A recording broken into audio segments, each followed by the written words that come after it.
سلام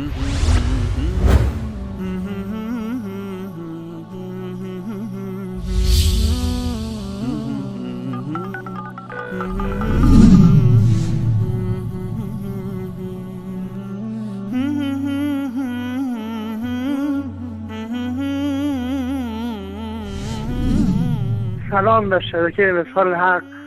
من محمد هستم، از ایران زنگ میزنم.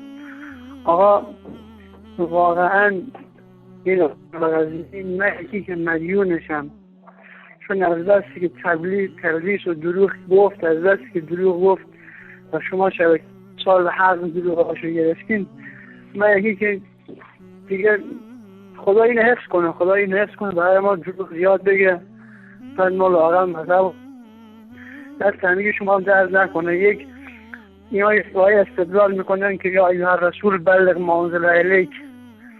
آقا نمیدونه بلغ صیغه مبالغه است عزیزان من، صیغه مبالغه است. بلغ از بلاغت گرفته میشه، سخن واضح. برین تو فرهنگ لغت عربی رو بگردن، بلغ میشه سخن واضح، رک، شیوا که یک معنی مستقل بده و شنونده رو دچار سردرگمی نکنه.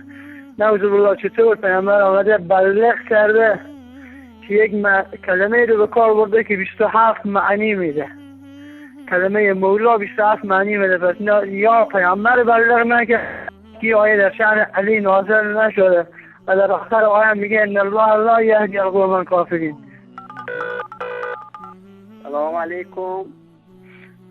بر کلمه وصال حق. من علی هستم از ایران. خداوند از شما راضی باشد.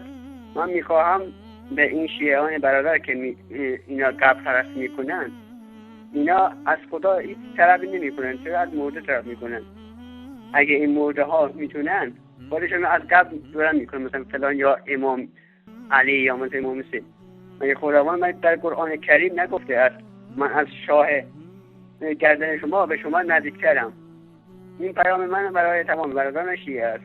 ممنون. خداحافظ.